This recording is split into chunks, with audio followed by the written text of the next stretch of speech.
হযরত মুহাম্মদ সাল্লাল্লাহু আলাইহি ওয়াসাল্লাম আপনারা জানেন উনি বদরের যুদ্ধে গিয়েছেন, সেখানে যুদ্ধ করতে হয়েছে, দোয়া করতে হয়েছে, তারপর সেই বদরের যুদ্ধে জয়লাভ করা গেছে নাকি ভাই?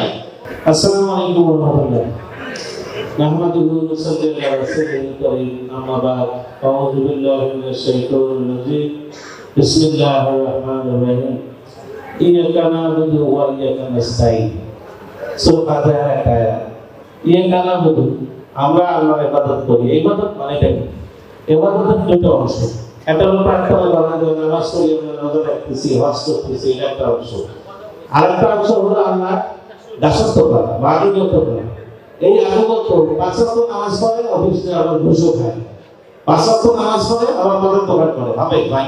মদত দোকান করলে হবে? তাহলে নামাজের সাথে আল্লাহ তাআলা বলতেছে অন্যান্য কাজগুলো যেগুলো আছে সেটা কোরআন মোতাবেক হতে হবে। যে কথাটা একটু আগে আমাদের প্রিন্সিপাল মহোদয় বলে গেলেন, এক আসিয়া মারা গেছে, অনেকে রাজনীতি করে, ভাই কোরআনে তো রাজনীতি নাই। আর ভাই রাজনীতি না হলে এই আসিয়া যে ধর্ষিত হলো তাই হিসাব করবে কে? নিশ্চয় আপনি আমি করতে পারবো? ওই যে ধর্ষকরা অলওয়েজ এরা শক্তিশালী। তো এখানে যদি রাষ্ট্রীয় ক্ষমতা থাকে, আল্লাহ তাআলা যদি আমাদেরকে রাষ্ট্রীয় ক্ষমতা দেয়, তাহলে কোরআনের আলোকে ন্যায় বিচার, আপনি জানেন সূরা নাহর 90 নম্বর আয়াত, আল্লাহ তাআলা আদেশ করতেছেন, এক নম্বরে ন্যায় বিচার, দুই নম্বর সদাচরণ, তিন নম্বর আত্মীয় স্বজনকে হেল্প করা। আবার নিষেধ করতেছেন, কি কি নিষেধ করতেছেন? নিষেধ করতেছেন বিভিন্ন ধরনের মন্দ কাজ, বিভিন্ন ধরনের অশ্লীলতা এবং সীমা লঙ্ঘন। আরে ভাই, তো এইটা যদি এই কোরআনের সূরা নাহরের 90 নম্বর আয়াত যদি আপনি এক্সিকিউট করতে চান, আপনি কার্যকরী করতে চান, আপনি কিভাবে করবেন ভাই? আল্লাহ তাআলা সূরা হজে 41 নম্বর আয়াতে বলেই দিয়েছে যে তোমাদেরকে যদি রাষ্ট্রীয় ক্ষমতা দেওয়া হয়, তাহলে তোমরা সালাত কায়েম করবে, যাকাত দেবে, সৎ কাজ আদেশ করবে, অসৎ কাজ নিষেধ করবে। অনেকে বলে ভাই আমি নামাজ পড়লাম না, তাহলে তোমার কি রাষ্ট্রের সাথে এটা সম্পর্ক কি? ভাই রাষ্ট্রের সাথে সম্পর্ক কি? রাষ্ট্রের সাথে সম্পর্ক হলো ওই ধর্ষক যদি এশার নামাজ জামাতের সাথে পড়ে আর ফজরের নামাজ জামাতের সাথে পড়ে, তাহলে ধর্ষণ করার সুযোগ আছে নাকি? তাহলে নামাজ যদি সবাই পড়ে, তাহলে ইসলাম আপনাকে একটা সুন্দর এই রাষ্ট্র, সুন্দর রাষ্ট্র আপনাকে উপহার দেবে। যে রাষ্ট্রে কোনো ঘুষ থাকবে না, কোনো সুদ থাকবে না, কোনো রাজনীতি থাকবে না, কোনো মারামারি থাকবে না, কোনো খুন খারাপি থাকবে না। এটাই তো আপনারা চান নাকি ভাই? দুই নম্বর কি? আলাদা করে জাকাত। আর গরিব মানুষের কি হবে?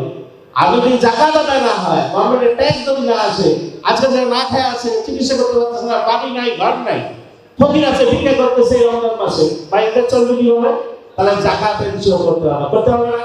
ওমর রাদিয়াল্লাহু কি বলছে যে এই ফোরাত নদীর পাড়ে একটা কুকুর যদি না খায় মারা যায়, এর দায়িত্ব আমাদের নিতে হবে, তাই না ভাই? তাহলে ইসলামী রাষ্ট্র যদি দেশে কায়েম হয়, ইসলামী আন্দোলনের নেতৃত্বে, আমাদের আমির সাহেব হুজুরের নেতৃত্বে বাংলাদেশে যখন ইসলামী আইন প্রতিষ্ঠিত হয় এবং আপনাদের ভালো লোক যদি রাষ্ট্রীয় ক্ষমতা আসে, সেখানে কি ভাই সুদ থাকবে? কোনো ঘুষ থাকবে? কোনো রাজনীতি থাকবে? কোনো ধর্ষণ থাকবে? কিছুই থাকবে না। আমরা শান্তিতে সবাই বাস করবো, তাই না ভাই? সবাই আমরা শান্তিতে বাস করবো। এই শান্তিতে বাস করার জন্য ইyyaka na'budu, আমরা ইবাদত করি, ইyyaka নাস্তাঈন, আমরা সাহায্য চাই। কি সাহায্য চাই আল্লাহর কাছে? আমরা ইসলামী আন্দোলনের নেতৃত্বে একটা ভালো লোক, একটা দল রাষ্ট্র ক্ষমতায় যাইতে চাই। তো সেটার জন্য ভাই কি, সেটার জন্য কি চেষ্টা লাগবে না? চেষ্টা লাগবে কি লাগবে না? নাকি এগুলো সবাই মিলে দোয়া করলে আল্লাহ তাআলা আমাদের রাষ্ট্র ক্ষমতা দিয়ে দেবে? তা দেবে না। হযরত মুহাম্মদ সাল্লাল্লাহু আলাইহি ওয়াসাল্লাম আপনারা জানেন উনি বদরের যুদ্ধে গিয়েছেন, সেখানে যুদ্ধ করতে হয়েছে, দোয়া করতে হয়েছে, তারপর সেই বদরের যুদ্ধে জয়লাভ করা গেছে নাকি ভাই? তো এখন আপনারা সবাই যারা আছেন, ওই যে আমার এক সংসদ সদস্য প্রার্থী উনি বলে গেছেন